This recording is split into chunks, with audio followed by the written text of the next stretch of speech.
Hey, what's going on, guys? Alek here. For those of you who don't know me, after all this time, you guys are really missing out at this point, but if you know me, then that's great. Again, go ahead and check out my channel if you can. It's called Scribbles and Scruff. But we're just gonna get right into the video today. Again, this is another Improv Stories. If you don't know what that is, I basically tell Matt what he's got to put in a story, and he has to make a story out of it. Pretty simple, easy, and quick. So we're gonna go right to it. All right, let's bring him in now. All right. Pretty easy stuff today, but still gonna be a little bit of a challenge because they're weird. Okay. Okay, but we are going to be doing two living things today. Two living things today. Okay. So I'm gonna give you about another 10 seconds to think about these. Okay. And that'll be about all the time you have. Okay. Person or thing number one is going to be a bear. A bear. Okay. Person number two or thing is going to be a snake. Snake. Okay.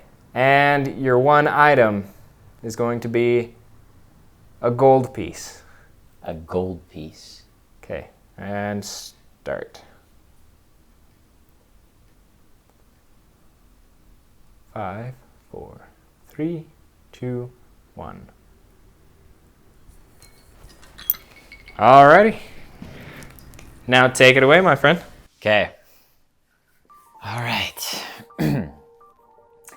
Our story for today takes us into a forest. And this will be a magical forest. We will call the forest of Gegard.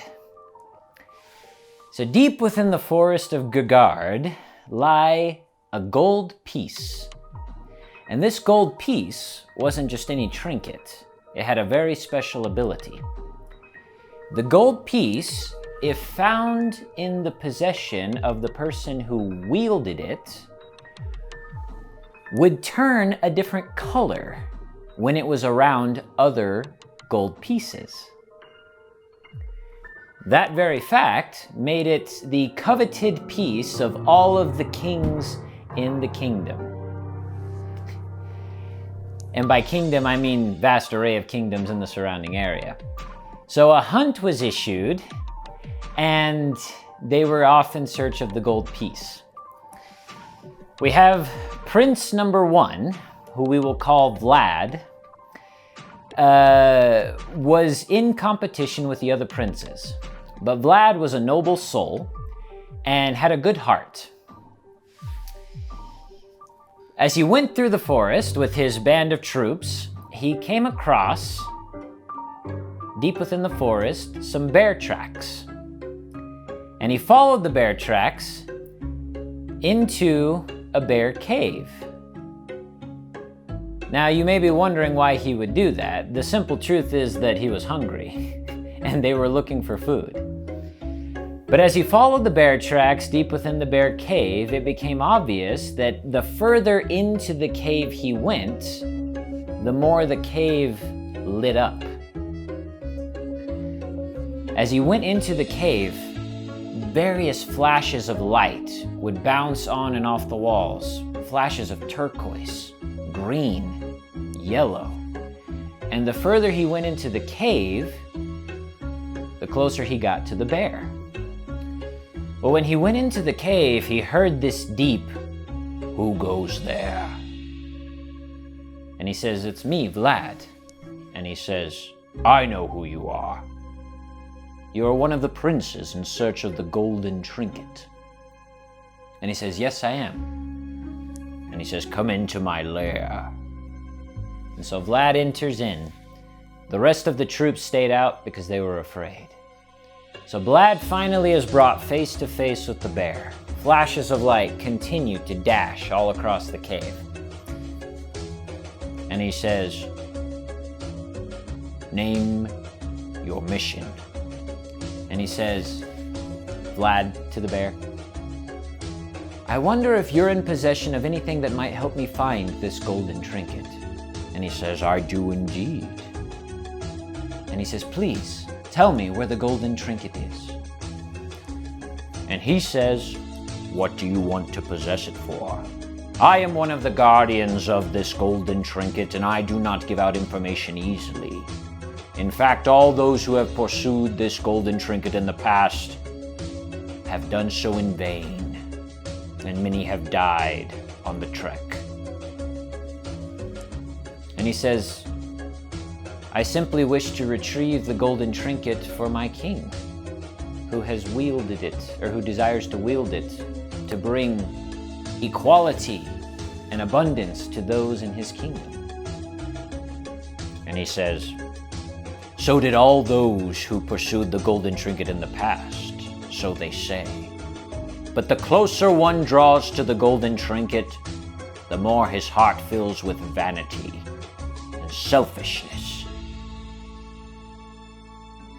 And Vlad says,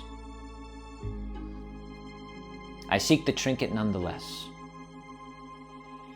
And the bear says, as one of the guardians, allow me to introduce you to your first item.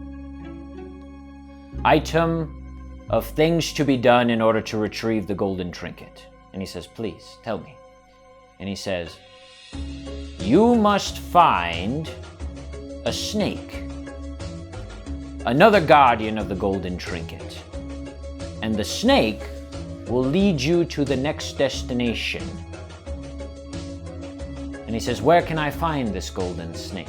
Where can I find this snake? And he says, the snake is to be found deeper within the forest.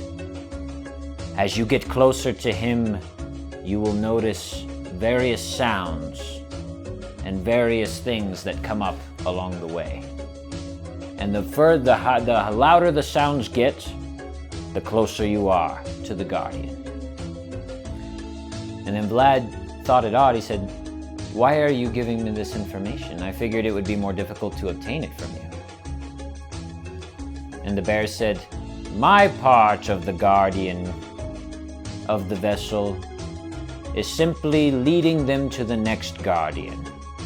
The next guardian will not be so forgiving. Now with that, Vlad went right past the bright flashes of light out the cave and to his men. And he then directed them to go further into the forest. Well, sure enough, they got further into the forest and a mysterious fog came up in the forest and it became difficult to see. The further into the forest they went, the more they heard sounds. And the sounds were something like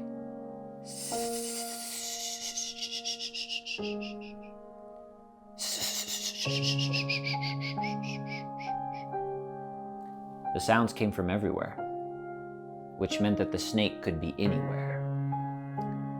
As the further in he got, he all of a sudden heard this, who goes there? By this point, the soldiers were deeply afraid and stood back. And Vlad went forward, and he said, it is I, Vlad. I seek the golden trinket that will restore peace to my kingdom. And then the snake responded, so have all those who have entered here before. What makes you so special? And Vlad says, I simply seek the trinket for my king. I want nothing more, nothing less. And the snake said, and I suppose you found the bear who then led you to me. And he says, that is true. And he says, yes.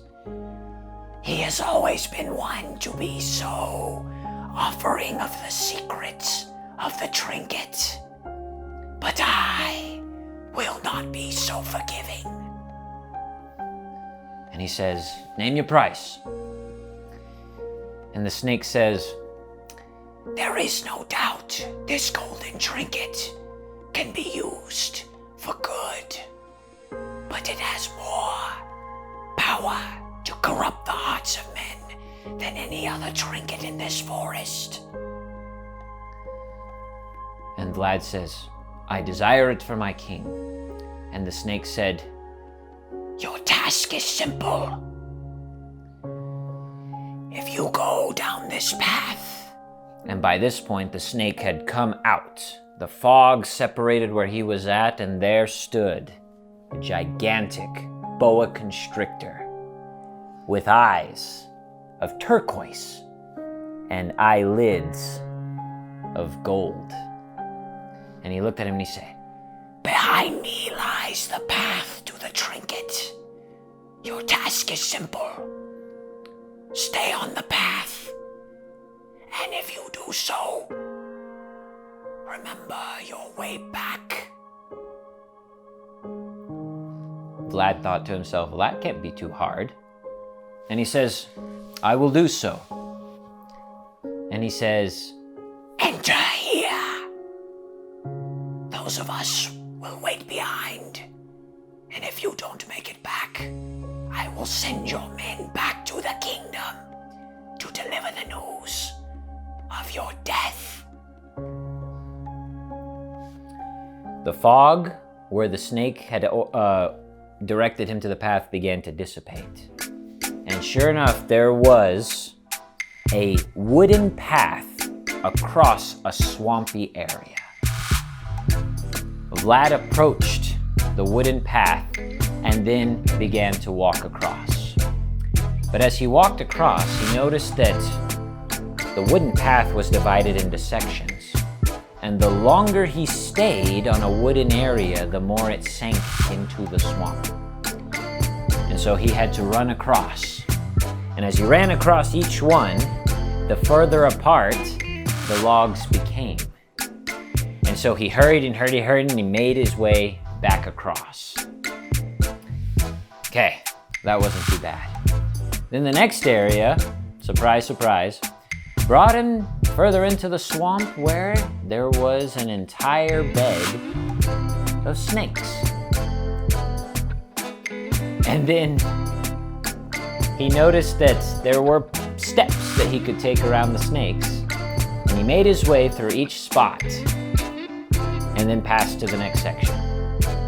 And then in the distance, he saw flashes of color, very similar to the bear that he saw into the bear's cave.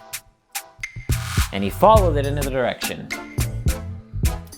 And he then went and saw the trinket. And there it was, on top of a stone that was right in the middle of this stone walkway.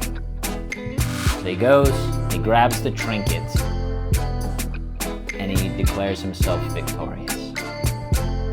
As he turned around to go back, he looked for the lights that had shunned the way that he had found himself, the way there on his way in. And there were no lights. He then tried to listen for the hissing of the snakes that he passed by. There was nothing to be heard. And as he looked around, he realized that the horizon that he had entered into looked nothing like it did when he entered it. And so he began to panic. The lights were gone. And he followed into the direction he thought he knew, and the snakes were gone. He was lost. He started to panic and began to sit down in total despair. And as he sat down, he noticed something that he never thought to look at before. As he sat down on the ground, he noticed his footprints had left a clear mark in the area that he was when he came in. So he followed his footsteps. And with each print he took it led him back to the way he went. He followed his footprints past where the bed of snakes had been originally. He followed his footprints to the area where the logs had been. They had come together again. And he followed his way all across the lake and back where his men and the snake were. And the snake said, "Ah, you found the trinket." And he said, "Yes, I did." "How did you find the trinket and your way back?" And he said, "Well, I went into despair and realized that I was lost." And then he said, "But then I recognized my footprints, and I followed my own footsteps the way that I had came in. And then the snake said, "You understand now why no one has been able to find their way back before?" And he says, "I do." And the snake said, "When we find ourselves lost in life, we oftentimes look at the direction we were going. And we oftentimes look at where we've been. But we never ever think to look where we stepped. And the footsteps that guided us in a direction are often the very things that can guide us when we're lost." And he says, "I understand." And the snake said, "Remember that when your kingdom loses itself to the treasures this trinket will bring, look back at the footsteps you took to acquire this trinket in the first place." And he says, "I will. From here on and today ever after, my people will know the story of the footsteps that found this golden trinket." Well, Vlad took that trinket back to his kingdom. They found other trinkets, and sure enough, as the snake had prophesied, many began to get greedy with the newfound trinkets that they had. All the gold pieces that they found, many fought over them, many declared themselves owners of them. And every time the city would erupt in a big chaos of conflict and contention, Vlad would come along and tell them the story of the footsteps and how one man nearly lost himself but found himself by simply retracing his footsteps and reminding everybody how they got that trinket to begin with. Thank you. So, that was a great story still. But as you can tell, we are now on the ground. That is because we wanted to walk you guys what Vlad looked like when he got on the ground in despair. And he was looking at all those footprints. And also because I don't have a piece to one of my tripods. We balanced the camera on a pile of books. And a stick. And a stick.